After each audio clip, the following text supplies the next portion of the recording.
ये कहानी है एक छोटे से गांव की, जहाँ बलिया नाम का एक किसान रहता था। बलिया बहुत ज़्यादा मेहनती था। वो बहुत मेहनत से काम करता था। बलिया दिन रात अपने खेतों में काम करता था ताकि उसके परिवार का खर्चा चल सके। बलिया के परिवार में उसकी बेटी सेजल थी। सेजल पढ़ी लिखी और खूबसूरत लड़की थी। सेजल बाहर से पढ़कर आई थी। शहर की पढ़ाई में जितना खर्च था सब उसके पिता बलिया ने ही किया था। बलिया ने अपनी एक एक पाई अपनी बेटी की पढ़ाई में लगा दी थी। सेजल शहर में ही एक लड़के को पसंद करती है, जिसके बारे में वो अपने पिता बलिया को बताती है। बेटा सेजल, मुझे तुम्हारी शादी उस लड़के से कराने में कोई मुश्किल नहीं है। तुम उस लड़के को कल ही बुला लो। मैं उससे मिलकर तुम्हारी शादी पक्की कर दूंगा। ठीक है पिताजी, मैं कल ही राजीव को यहाँ बुला लेती हूँ।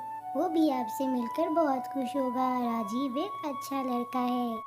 फिर सेजल वहाँ से चली जाती है। बलिया अपनी बेटी को खुश देखकर बहुत खुश होता है। उसकी इकलौती बेटी थी। वो उसकी खुशी के लिए कुछ भी कर सकता था। मेरी बेटी से बढ़कर मेरे लिए कुछ नहीं है। मैं उसकी खुशी के लिए कुछ भी कर सकता हूँ, पर मेरी बेटी मुझसे बहुत दूर हो जाएगी। अच्छा होता कि उसकी शादी इसी गांव में होती, पर उसे कोई और पसंद है तो ठीक है, उसकी खुशी के लिए ये भी सही। गांव में सेजल को बहुत लड़के पसंद करते थे। उसी गांव में एक लड़का राम था जो सेजल को बहुत ज़्यादा प्यार करता था। वो सेजल का बचपन का दोस्त भी था। राम, मैं तुम्हें बताना चाहती हूँ कि मेरे पिताजी मेरी शादी राजीव से कराने के लिए तैयार हो गए हैं। अरे वाह सेजल, ये तो बहुत अच्छी बात है। मैं तुम्हारे लिए बहुत खुश हूँ। फिर सेजल खुशी खुशी राम को ये बात बताकर वहाँ से चली जाती है। और फिर राम का दोस्त मुकेश उससे कहता है, राम, तूने सेजल को क्यों नहीं बताया कि तू उसे बचपन से पसंद करता है? तू उसे ये बात बता क्यों नहीं देता है? नहीं यार मुकेश, तूने देखा नहीं कि सेजल कितनी खुश है।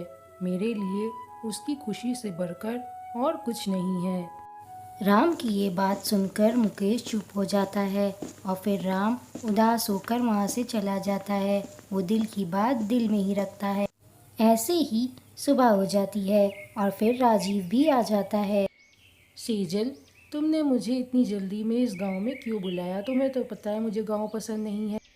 मुझे पता है राजीव कि तुम्हें गांव पसंद नहीं है, पर पिताजी तुमसे मिलना चाहते हैं। वो हमारी शादी के लिए मान गए हैं। फिर सेजल राजीव को अपने घर ले जाने लगती है। वो बहुत खुश थी कि आज राजीव उसके पिताजी से मिलेगा। आओ आओ बेटा राजीव, तुमसे मिलकर बहुत खुशी हुई। तुम्हारे बारे में सेजल से बहुत सुना है। मुझे तुम दोनों का रिश्ता भी मंजूर है। पिताजी, मेरा सेजल के सिवा कोई नहीं है।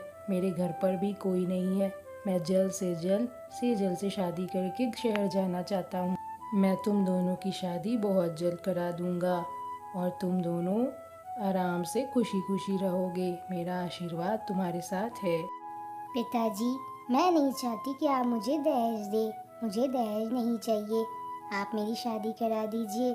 हम लोग खुश रहेंगे। ऐसे ही शाम हो जाती है और सेजल अपने घर के बाहर खड़ी थी। तभी सेजल देखती है कि वहाँ से राम जा रहा होता है। अरे राम, तुम इतनी रात में कहाँ जा रहे हो? और तुम तो बहुत जल्दी सो जाते हो, फिर इतनी रात को कहाँ जा रहे हो?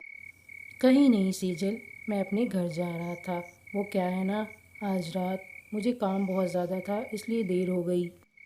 ठीक है सेजल, अब मैं चलता हूँ। रात बहुत हो गई है, पिताजी मेरा इंतज़ार कर रहे होंगे और तुम भी सो जाओ। ऐसे ही सुबह हो जाती है और फिर अरे क्या हुआ राजीव बेटा, तुम सुबह सुबह बहुत परेशान लग रहे हो। अगर कोई परेशानी है तो मुझे बताओ, मैं तुम्हारे पिताजी जैसा हूँ। वो क्या है ना पिताजी, मैंने सेजल के नाम पे 10 लाख का घर लिया था और उसमें 5 लाख मैंने जमा कर दिए थे, 5 लाख बाकी है, वही देना है। उसी के लिए फ़ोन आ रहे हैं, पर अभी मेरे पास इतने पैसे नहीं हैं। पर आप ये बात सेजल को मत बताइएगा, नहीं तो उसका दिल टूट जाएगा। ठीक है बेटा, मैं सेजल को कुछ नहीं बताऊंगा, पर तुम परेशान मत हो, मैं कहीं से 5 लाख का इंतज़ाम करता हूँ, तुम बिल्कुल परेशान ना हो। राजीव ये कहकर वहाँ से चला जाता है, पर बलिया बहुत ज़्यादा चिंता में पड़ जाता है कि 5 लाख का इंतज़ाम कहाँ से करे। मैंने राजीव से कह तो दिया है, पर 5 लाख का इंतज़ाम मैं कैसे करूँगा। चलो सरपंच जी से बात करके देख लेता हूँ। फिर बलिया सरपंच जी के पास जाने के लिए निकल जाता है। उस गांव का सरपंच बहुत अच्छा इंसान था, वो सबकी मदद कर देता था।